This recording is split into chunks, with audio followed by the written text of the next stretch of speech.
Alright, water my garden.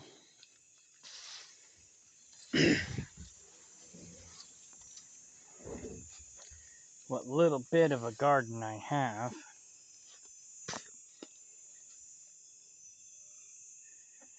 I got all these bugs coming after me.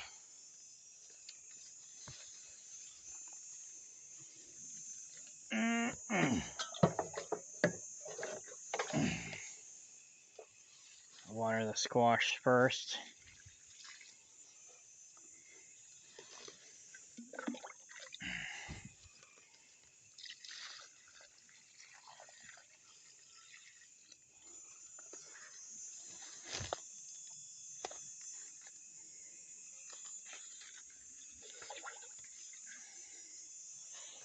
Then the sweet potatoes.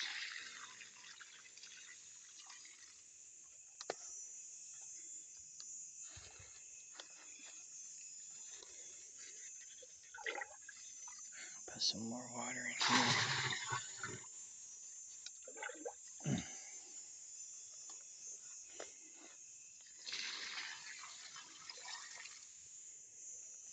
Then my regular tomatoes.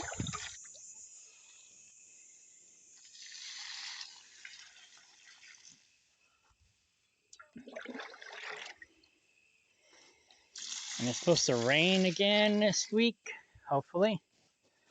So it'll fill up my rainwater collection tubs. And it'll water my plants. I have to come in here and weed next time I'm home.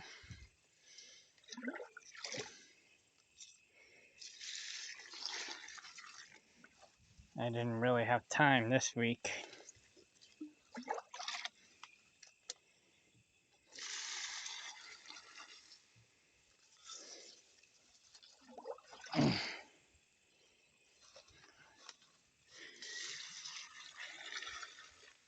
The weeds are doing better than the plants that I planted. But they're not doing too bad.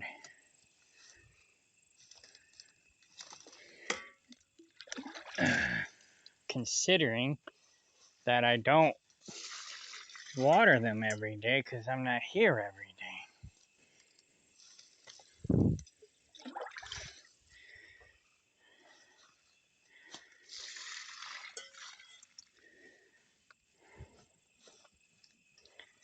I mostly rely on God to water my plants for me because I'm an over-the-road truck driver. But I'm doing basically, it's not really wicking because I didn't do it right. But I'm doing kind of like a wicking deal along with an air pruning deal. So I put these bottles in the bottom of the lick tub to collect water when it rains.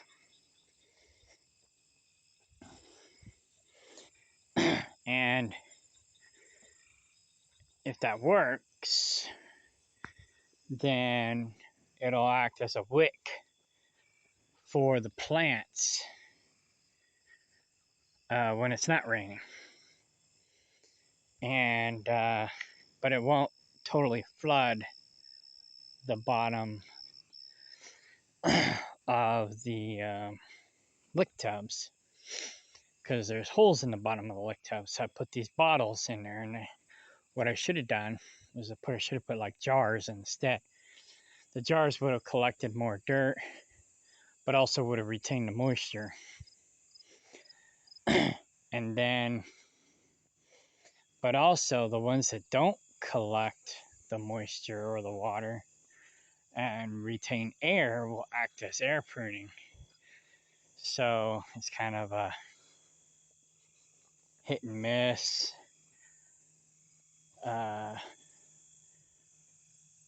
Crapshoot, I guess you could say. But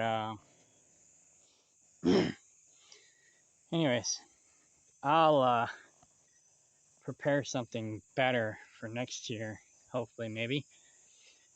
And so this year is kind of an experiment, but it does retain some moisture in these containers in the bottom. So that's a good thing. So maybe even if it does air prune, if it is collecting water in the bottom but has air in the top of said bottle or jar or whatever, milk jug, because some of them are milk jugs, some of them are juice jugs, it'll still add moisture to the soil. And so even though it may air prune it, the soil still may be moist, and therefore it'll still give some water to the plants. That's all hypothetical, but next year will probably be better. I'm trying to come up with, because I got this book called Drought Resistant Farming, and I think Judas stole it whenever he left. He probably took it with him. He wasn't supposed to. But anyhow, that's another subject. But I had this book called Drought Resistant Farming. And I didn't study it like he did, because he studies things more than I do. But I got the gist of it, you know. You basically make pockets of water retention for your plants, so that if there is a drought, if there is a lack of rain or moisture, you've got these pockets that you created to retain moisture, whether it's underground, whether it's swales, whatever the case may be.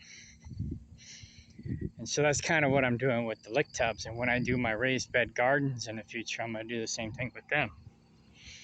Create these. Oh, it's one of the little babies.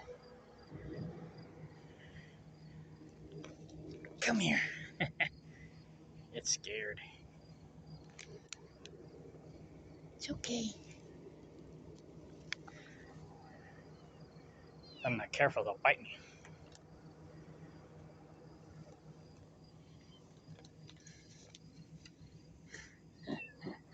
Anyways, it's a scaredy cat. Mimi's like,